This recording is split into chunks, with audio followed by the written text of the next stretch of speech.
Okay sir. సరే అయితే ఇక్కడ ఈ మధ్య మరొక వివాదము బాగా నడుస్తా ఉంది సోషల్ మీడియాలో. ఉమ్. యేసుక్రీస్తు ప్రభువు తండ్రి అయిన దేవుని దగ్గర ముష్టెత్తుకునే బిచ్చగాడట. ఉమ్. దీన్ని ఎలా చూడాలి? మీరేమంటారు దీన్ని?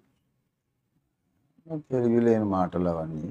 ఉమ్, యేసు ప్రభు వారు యాచనలు ప్రార్థనలు సమర్పించినాడని ఉమ్, మనకు హెబ్రీ పత్రికలో 5వ అధ్యాయంలో చెప్పాడు. ఉమ్, ఆ, వాళ్ళు ఎందుకు ఆ మాట అంటున్నారంటే మనం చూద్దాం. ఉమ్, వాళ్ళకి అర్థం కాని ఒక వచనమును బట్టి, అంటే అదే ఇంతకుముందు నేను చెప్పాను కదా, ఉమ్, ఎక్కడ ఏ వచనాన్ని ఎక్కడ అన్వయించాలో అప్లై చేయాలనో తెలియకపోవడమే ఇట్లాంటి దుర్బోధలకు కారణం. హెబ్రీ 5వ అధ్యాయము 7వ వచనం. శరీరధారి అయ్యున్న దినములలో మహారోదనముతోనూ కన్నీళ్లతోనూ తన్ను మరణము నుండి రక్షింపగల వానికి ప్రార్థనలను యాచనలను సమర్పించి భయభక్తులు కలిగి ఉన్నందున ఆయన అంగీకరింపబడెను. ఇది యాచనలు సమర్పించనుంది కదా. అవును. యాచించడం అంటే భిక్షగాళ్ళకి ఉన్నటువంటి ఇంకొక పేరు యాచకుడు. యాచకుడు. కనుక యాచనలు సమర్పించినాడు. భిక్షాందేహి అన్నట్టు. కాబట్టి ఆయన యాచనలు సమర్పించాడని ఇక్కడంటే మరి భిక్షుకుడిగా కనబడుతున్నాడు దేవుని ఎదుట. కాబట్టి వాళ్ళు అలాగా అనుకుంటున్నారు. అయితే అసలు ఈ తిక్కలోళ్ళకు తెలియంది ఏంటంటే ఈ స్థితిలో ఆయన నిత్యత్వము నుండి లేడు. ఫిలిప్పీ పత్రిక 2వ అధ్యాయములో యేసు ప్రభు యొక్క ప్రస్థానము రాయబడింది. ఓకే. నిత్యత్వము నుండి కాలములోనికి ఆయన ప్రస్థానము. మరి 6వ వచనం ఫిలిప్పీ 2:6, ఆయన దేవుని స్వరూపము కలిగిన వాడై ఉండి దేవునితో సమానముగా ఉండుట విడిచిపెట్టకూడని భాగ్యమని ఎంచుకోలేదు గాని. విడిచిపెట్టకూడని భాగ్యమని ఎంచుకోలేదంటే అర్థం ఏంటి? దేవునితో సమానంగా ఒకప్పుడు ఉండినాడు. ఆ దైవ సమానత్వమును పెద్ద భాగ్యమేమి కాదులే, అంతకంటే ఈ నశించిపోయే మానవాళిని రక్షించడమే నాకు గొప్ప భాగ్యం అని అనుకొని ఆయన స్వచ్ఛందంగా వాలంటరీగా సొంత ఇచ్ఛాపూర్వకంగా ఆ మహిమను వదలి ఆయన ప్రక్కన పెట్టేసి ఆ మహిమను ప్రక్కన పెట్టి ఆయన ఒక అడుగు కిందికి వేసి అనేక అడుగులు కిందికి వేసి అవతరించాడు. అవతరించడం అంటే అనేక మెట్లు దిగి రావడం అని అర్థం. కనుక ఆయన వచ్చిన తర్వాత నన్ను అడుగుము, నేను నీకు ఈ భూమిని భూజనాంగములను భూదిగంతముల వరకు భూమిని నీ సొత్తుగా జనములను నీకు స్వాస్థ్యంగా ఇస్తానని 2వ కీర్తన 7వ వచనంలో చెప్పాడు. ఆఫ్టర్ ది ఇన్కార్నేషన్ అంతగా తగ్గించుకున్నాడు. తగ్గించుకోకముందు దేవునితో సమానంగా ఉన్నప్పుడు ఆయన యాచకుడు కాదు, అక్కడ చేయలేదు ప్రార్థన. ఆయన నానామం ఆయనకున్నదని చెప్పేశాడు నిర్గమ 23వ అధ్యాయంలో. మన ఇదివరకు చెప్పేశాడు. కాబట్టి అసలు story line of the universe, his story, history అంటే హీ అంటే అతడు, స్టోరీ అంటే కథ, హిస్టరీ అంటే అతని కథ. ఎవరతడు? ఆది సంభూతుడు. ఆది సంభూతుని కథే ఈ విశ్వము యొక్క కథ. History of the universe is the history of the first Born of the universe. అంత పెద్ద తలకాయ వీళ్ళకి లేదు, కొంచెం హెడ్ సైజ్ తక్కువ, చిన్న తల. Let us just leave them. They are talking all foolish talk. అరే ఆయన ఈ శరీరధారి అయి ఉన్న దినములలో అన్నాడు అక్కడ 7వ వచనంలో. హెబ్రీ 5:7లో నిత్యత్వము నుండి కాదు, శరీరధారి అయి ఉన్న దినముల్లో ఆయన ఆత్మరూపుడుగా ఉన్నప్పుడు కాదు, ఇట్లాంటి ఒక పరిశుద్ధ మానవ శరీరాన్ని ధరించుకున్న తర్వాత ఆయన యాచనలు సమర్పించాడు. Because of 2nd Psalm 7th verse, 2వ కీర్తన 7వ వచనాన్ని బట్టి, నన్ను అడుగుము నేను నీకు ఇస్తానని తండ్రి అన్నాడు గనక మనందరికి మాదిరి నిలబెట్టడానికి అడగడం ఆయన మొదలుపెట్టాడు. ఆయన ప్రార్థించడం చూచినప్పుడు శిష్యులు అన్నారు, ప్రభువా మాకు కూడా ప్రార్థించడం నేర్పించవయ్యా అన్న. మనకు మాదిరి నెలకొల్పడానికి, మాదిరి చూపడానికి ఆయన ప్రార్థన చేశాడు. నేను కూడా ప్రార్థించాలనే కోరిక శిష్యుల్లో పుట్టించాడు. అంతేగాని మొదటి నుండి ఆయన ఏమి అడుక్కునేవాడు కాదు. తండ్రి అయిన దేవుడితో ఈయనంత నా నామం ఆయనకున్నదని నిర్గమాయకుడు. వాళ్ళకంతా తెలియదు, వాళ్ళు దే డోంట్ నో. వాక్యం అంతా పాత కొత్త నిబంధనలో స్ప్రెడ్ అయి ఉంటుంది. వాక్యములో ఒక ముక్క సత్యం కాదు, వాక్య సారాంశమే సత్యం అన్న హెల్దీ థింకింగ్ వాళ్ళకి ఎక్కడి. They are stupids. I whole heartedly say. వాళ్ళ గురించి అసలు మాట్లాడడం బెస్ట్. యేసును గూర్చి ఇంత హీనంగా మాట్లాడినటువంటి వారు ఎలా క్రైస్తవులు అవుతారు? క్రైస్తవులు అసలు వాళ్ళు అక్రైస్తవులు. అక్రైస్తవులు. అక్రైస్తవులు. ఓకే, ఇప్పుడు యేసుక్రీస్తు ప్రభువుల వారు ఏ స్థితిలో ఉన్నాడు? యాచనలు చేసే స్థితిలో ఉన్నాడా? లేడు కదా. శరీరధారి కాకముందున్న స్థితిలోకి మళ్ళీ వెళ్ళిపోయాడు. యోహాను సువార్త 17:5 చూడండి.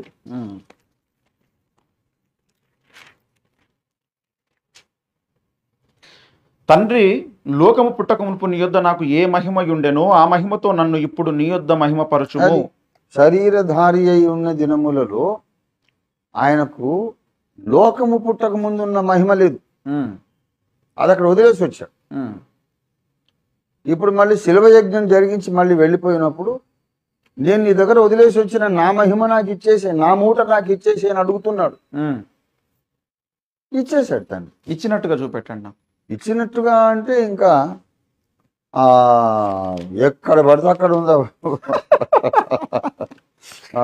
హెబ్రీ పత్రిక 1వ అధ్యాయం 4. ఆయన దేవుని మహిమ యొక్క తేజస్సును, ఆయన తత్వం యొక్క మూర్తి మంతమునయ్యుండి తన మహత్తు గల మాట చేత సమస్తమును నిర్వహించుచు పాపముల విషయంలో శుద్ధీకరణము తానే చేసి దేవదూతల కంటే ఎంత శ్రేష్టమైన నామము పొందెనో వారికంటే అంత శ్రేష్ఠుడై ఉన్నత లోకమందు మహామహుడగు దేవుని కుడి పార్శ్వమున కూర్చుండెను. అది దిగాలి. అక్కడికి వెళ్ళిపోయాడు. అక్కడి నుంచి దిగాడు, మళ్ళీ అక్కడికి వెళ్ళిపోయాడు. ఓకే, దేవుని కుడి పార్శ్వమున కూర్చుండాడు. దేవుని కుడి పార్శ్వమునంటే మళ్ళీ కింద ఒక చిన్న స్టూల్ వేసుకొని కాదు. ఎక్కడ కుడి పార్శ్వం కింద ఒక స్టూల్ మీద కూర్చోరు అన్నట్టు కాదు. ఎఫెసీ పత్రిక 2వ అధ్యాయం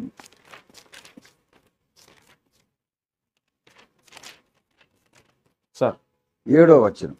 క్రీస్తు యేసునందు మనలను ఆయనతో కూడా లేపి పరలోకమందు ఆయనతో కూడా కూర్చుండబెట్టెను. అంటే క్రీస్తు యేసునందు మనల్ని ఆయనతో కూడా లేపి పరలోకమందు ఆయనతో కూడా కూర్చుండబెట్టాను. ఎక్కడ అంటే మహామహుడగు దేవుని కుడి పార్శ్వమున. దేవుని సింహాసనము యొక్క కుడి పార్శ్వము కాదు, దేవుని కుడి పార్శ్వమున. ఇక్కడ 4వ వచనంలో మహామహుడగు దేవుని on the right hand side of God himself. దేవుని సింహాసనం పక్కన చిన్న కుర్చేసి కూర్చోబెట్టడం కాదు, సింహాసనము మీదనే కుడి పక్కన కూర్చున్నాడు. అక్కడ క్రీస్తునందు విశ్వసించిన వారు కూడా ఆయనతో పాటు కూర్చుంటున్నారు అనే విషయము అక్కడ ఎఫెసీ 2లో చెప్పాడు. అంటే సింహాసనం ఒక్కటే, ముగ్గురు అక్కడే కూర్చుంటున్నారు. అక్కడే కూర్చుంటున్నారు. అంటే అధికార స్థానము ఒకటే కుర్చీ మీద అందరు ఇరుక్కొని సర్వీస్ ఆటోలలో కూర్చున్నట్టు కాదు. పెళ్లిలో ఒకటే చైర్ మీద కూర్చుండబెట్టినటువంటి దంపతులు అలాగనమాట. కాబట్టి ఆయన ఇప్పుడు మళ్ళీ సింహాసనాసీనుడే. ఆయన సింహాసనాసీనుడు. ఆయన మళ్ళా వచ్చేదాకా రాజ్యపాలన చేస్తున్నాడు. ఎక్కడ పడితే అక్కడ నేను చెప్పాను కదా. 1 కొరింథీ పత్రిక 15:25.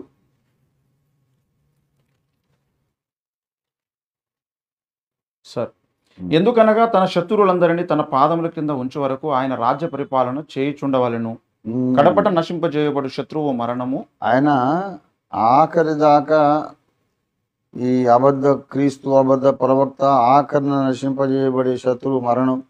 ఈ శత్రువులందరినీ యేసయ్య పాదాల కింద తండ్రి ఉంచేదాకా ఆయన ఏమి చేయుచుండవలెను, అడుగు తింటుండవలెను కాదు. ఆయన చేయడం కాదు, రాజ్యపాలన చేయొచ్చు. ఇక్కడ నుంచి వెళ్ళిపోయింది మొదలుకొని రెండవ రాకడ దాకా ఆయన చేసేదే రాజ్యపాలన. అడిగే వాళ్ళకి చూడ. ఎస్, ఆయన మన అవసరాలు తీర్చే మహాదాత, అంతేగాని ఆయన ఎవరి దగ్గర ఏం అడుక్కోడు. ఆయన సర్వశక్తిమంతుడు, అన్ని ఆశీర్వాదాలు ఊట ఆయన. నన్ను అడగండి మీకు ఏదని ఇస్తానన్న. ఓకే, ఇక్కడ జయించు వాణిని కూడా నాతో పాటు కూర్చుండి పెట్టుకుంటున్నాను అంటాడు. ప్రకట ఇక్కడ అందుకే ఇంతకుముందు ఎక్కడ పడితే అక్కడ అన్ని చోట్ల రాయబడింది. యేసయ్య పునరుద్ధానము తర్వాత, యజ్ఞము తర్వాత ఆయన సింహాసనాసీనుడే గాని యాచనలు అడుక్కునేవాడు కాదు. మన పక్షంగా విజ్ఞాపన చేస్తున్నారు, అది వేరే విషయం. తన ద్వారా దేవుని వద్దకు వచ్చి వారి పక్షంగా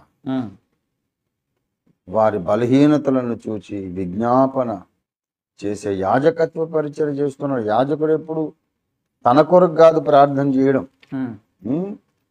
మరి ఆయన ద్వారా దేవుని వద్దకు వచ్చే వాళ్ళ కొరకు విజ్ఞాపన చేస్తాడు. హెబ్రీ 7:25.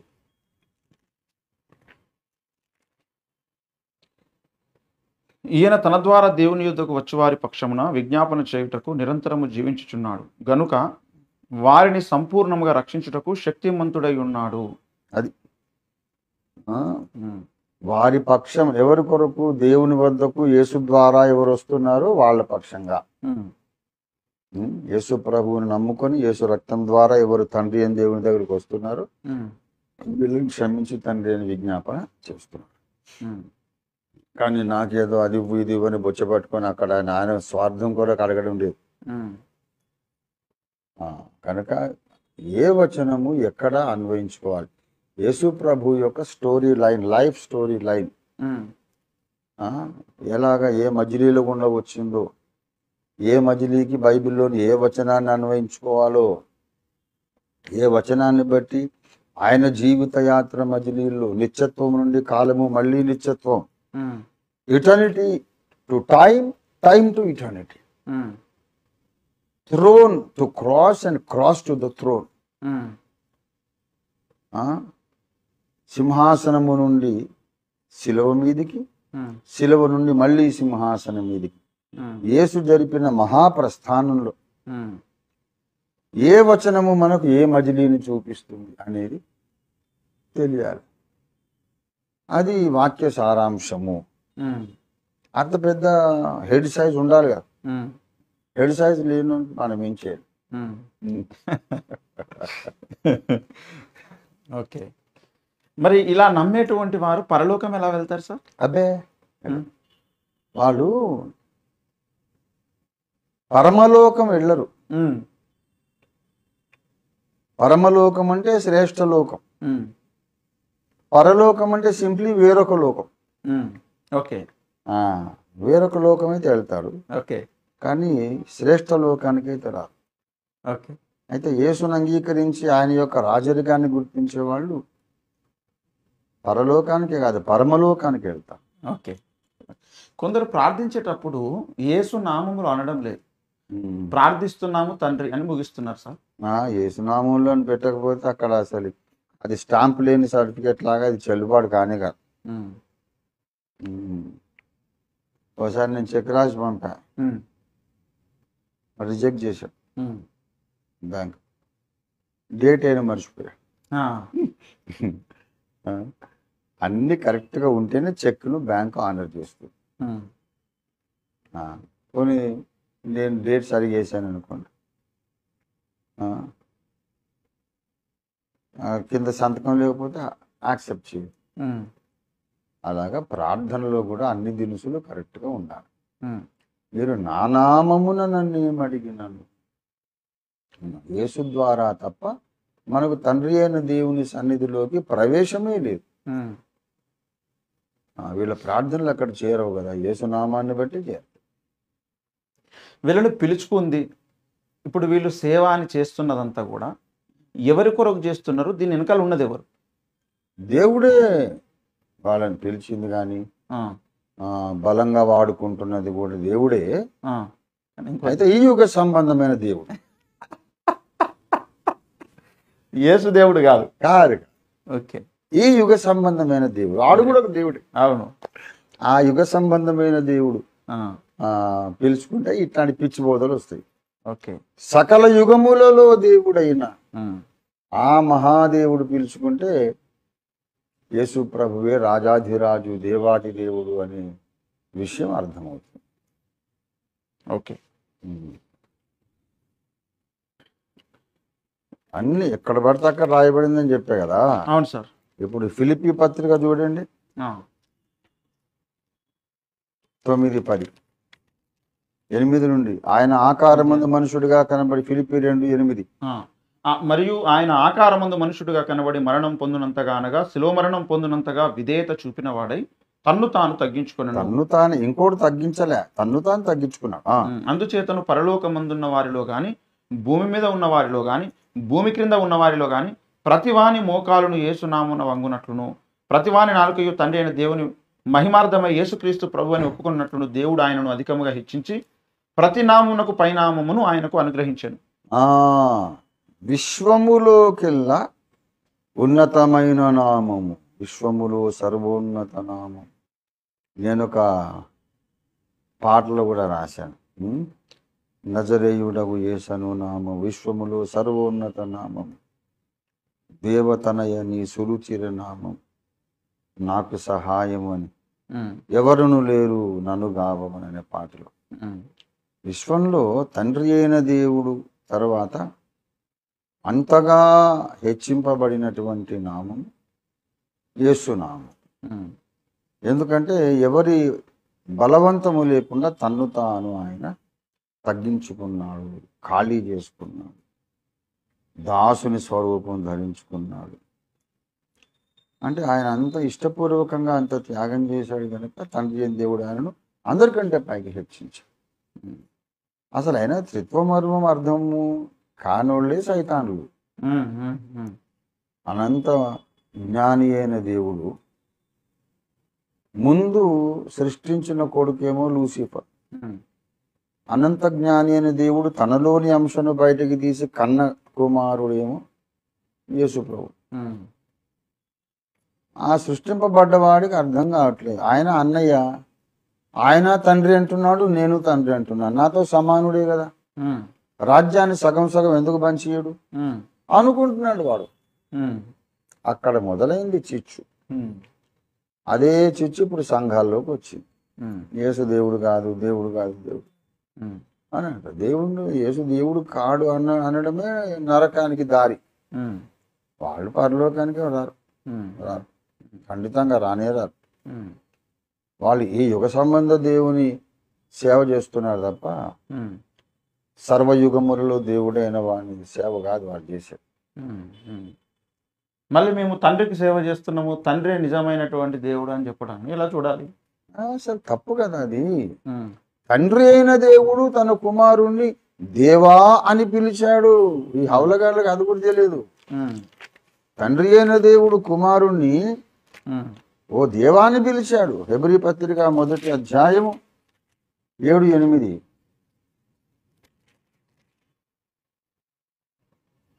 తన దూతలను వాయువులుగాను తన సేవకులను అగ్నిజ్వాలలుగాను చేసుకున్నవాడు అని తన దూతలను గూర్చి చెప్పుచున్నాడు గాని తన కుమారుని గూర్చైతే దేవా నీ సింహాసనము నిరంతరం నిలుచున్నది.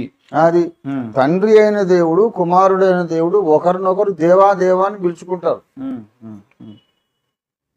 తండ్రి అయిన దేవుడు కుమారుణ్ణి దేవా అని పిలిచాడు. ఇక్కడ క్లియర్ రాయబడింది.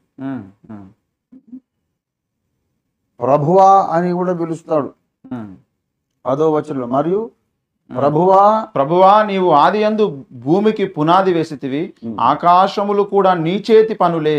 చూసారా, ఆకాశములు ఎవరి చేతి పనులై ఉన్నవో, ఆకాశాలను ఎవరైతే తన చేతులతో చేశాడో ఆయనను ఇంకో పెద్ద ఆయన ఏమని పిలుస్తున్నాడు? Oh my lord, oh lord, ప్రభువా అని పిలిచాడు.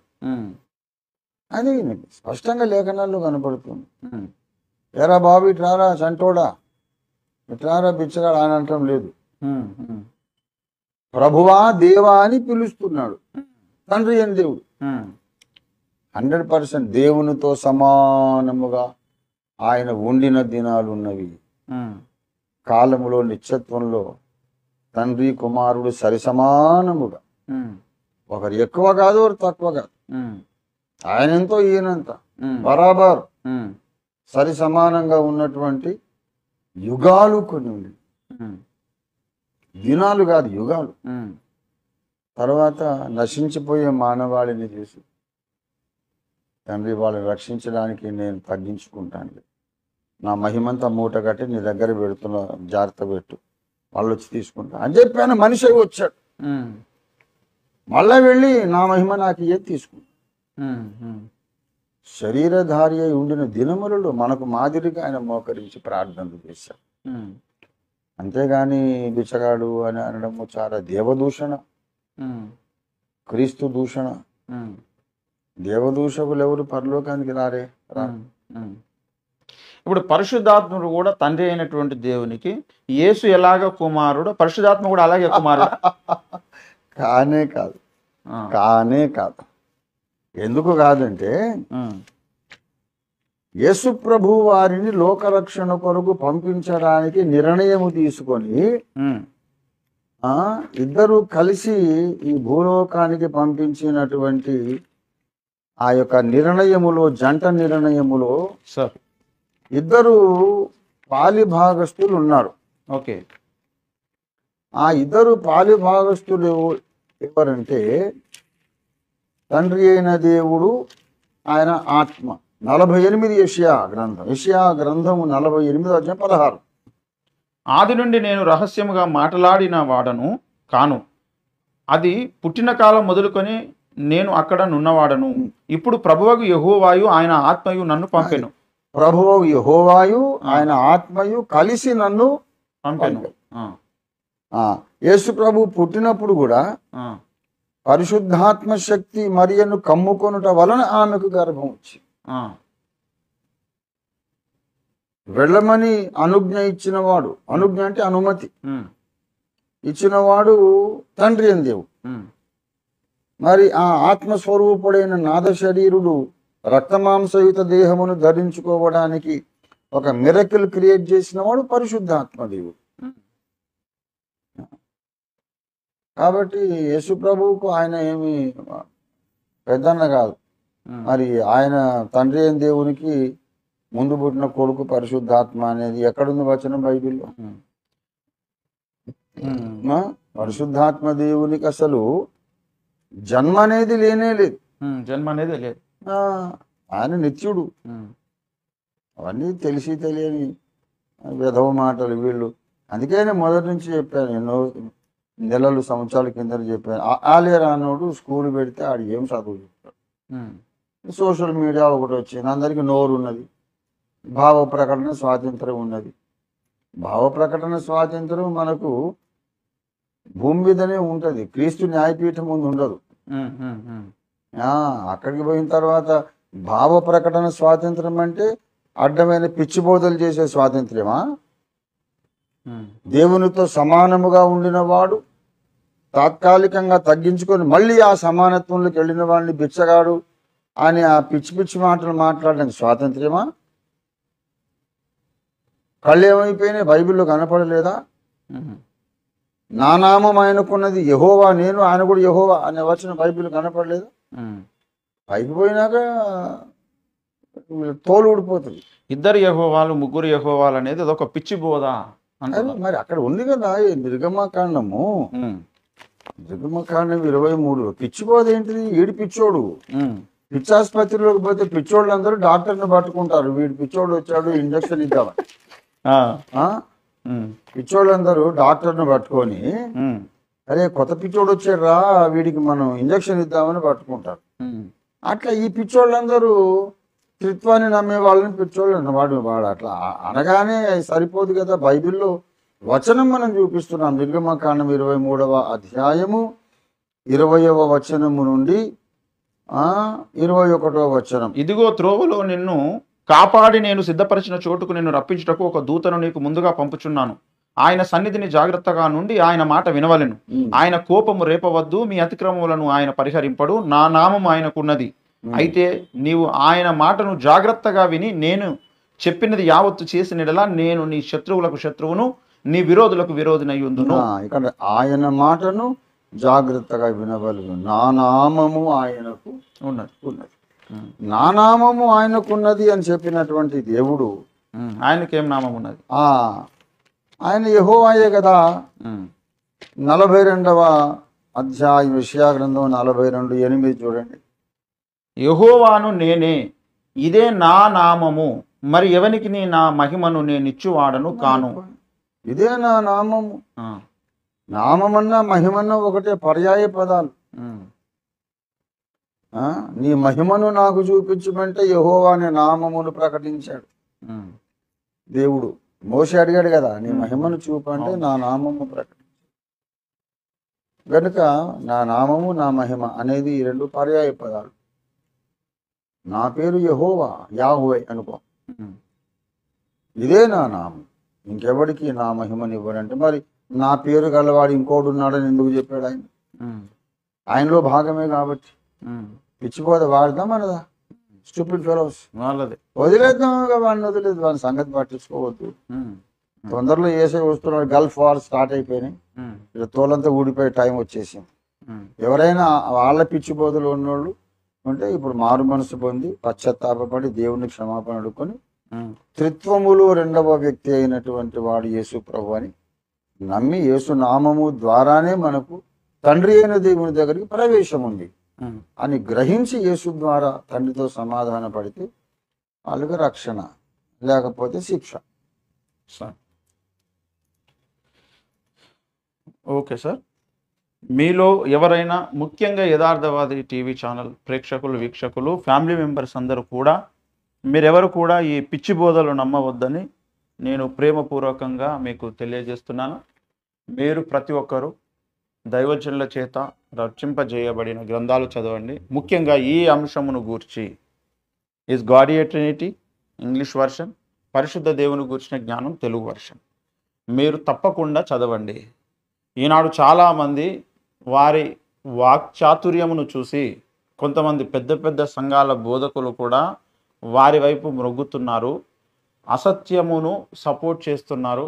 వారికి కూడా తీర్పు ఉంటుంది, జాగ్రత్త. మరి సత్యమేదో పరిశీలించి ప్రార్థించి తెలుసుకొని నమ్మండి, లేదంటే దేవుని దగ్గర భయంకరమైనటువంటి తీర్పును ఎదుర్కోవాల్సి వస్తుంది. సోషల్ మీడియాలో వినబడుతున్నదంత సత్యము కాదు. సత్యమేదో సోషల్ మీడియాలో ఉన్నది కూడా పరీక్షించి తెలుసుకోండి. అందరికీ నమస్కారం. ఈ యొక్క గ్రంథం కావాల్సినటువంటి వారు ఓఫిర్ పబ్లికేషన్ని మీరు కాల్ చేసి పొందొచ్చు. మీకు డిస్క్రిప్షన్లో నంబర్ ఉంటుంది, మీరు తీసుకొని కాల్ చేయండి.